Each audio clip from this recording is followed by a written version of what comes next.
Transport policies and the role of civil society. Welcome.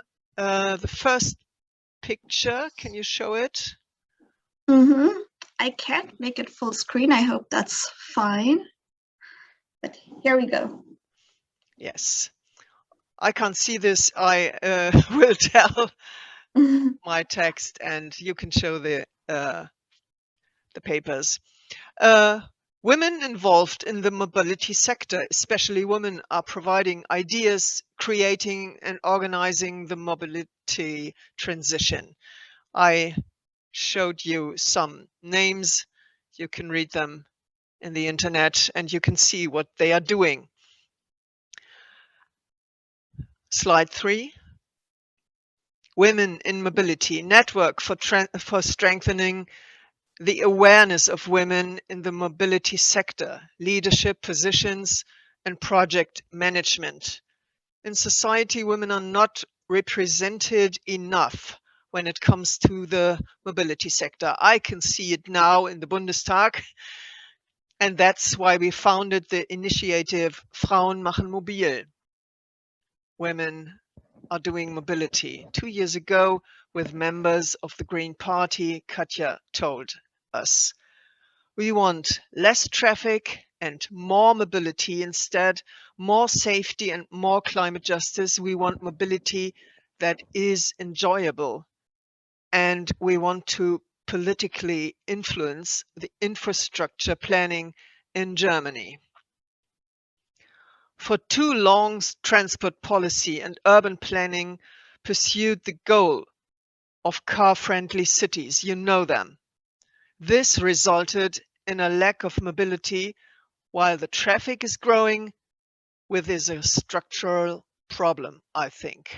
A feminist approach in mobility policy differs from the narrow view in planning, building, and use that most people have. It doesn't exclusively focus on technical solutions. And that's what I'm beginning to learn another time here in the Bundestag. Men are focused on technical solutions. You can read it after the coalition agreement was voted on. And these technical solutions in climate protection, for example, changing the engine of a car to an electric one. The feminist approach focuses on accessibility, safety, and social justice. While doing so, it considers the needs of everyone, especially the most vulnerable in our society: children, the youth, the elderly, and people with handicaps.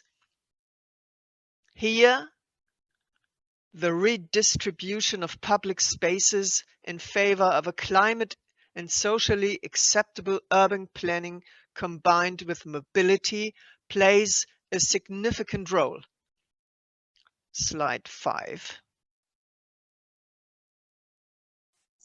4 or 5? Now 5. Okay. Keystones are processes of transformation towards new forms of infrastructure, resilience infrastructure, and sustainability strategies through a moderate use of mobility. Sufficiency. How does an inclusive and fair mobility system look like from the point of view of the Green Party? It means reorganization streets in favor of active mobility, allowing conversion processes, converting streets into playgrounds, for example, and meeting places, parking areas, also parking areas. Principle of a short distance is very important. Strengthening public transportation, reducing cars and trucks through transferring more traffic on rails and waterways. Fewer, quieter, smaller, cars have to be that. Avoiding, reducing, and relocating, these are 3 principles We call it in Germany the 3 V's: vermeiden, verringern, verlagern. And transportation, traveling the last mile with, for example, cargo bikes. Slide 6. All resources are staying inside the cycle. For example, construction materials built by recycling broken equipment and vehicles.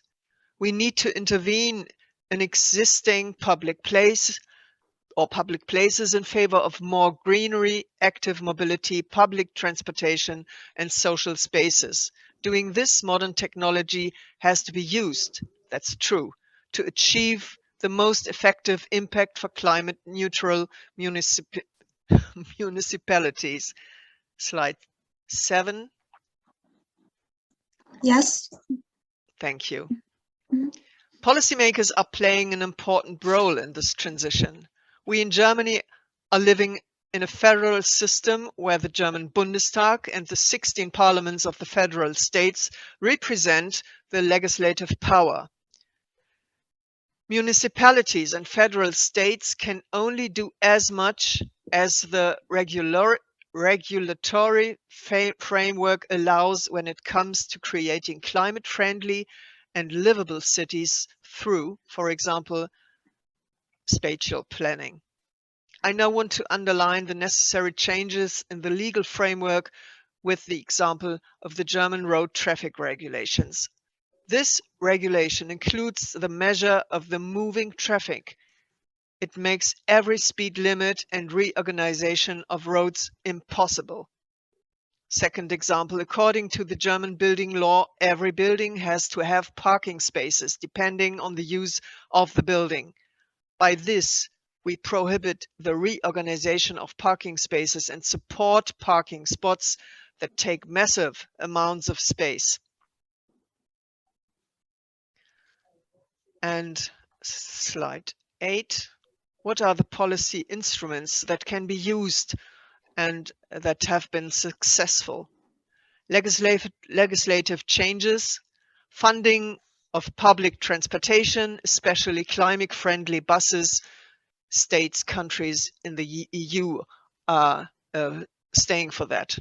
Model projects, for example, 30 kilometers by hours zones, Vision Zero, bike paths, and the roadside. How can we support civil society organizations with participation, a good level of cooperation between political parties, political groups, and especially civil society organizations, including their expertise in political decision-making processes or citizen participation. And second, empowering global partnerships in the field of climate-friendly mobility. And if you show the last paper, I'm at the end, and thank you for listening. Thank you so much, Susanne.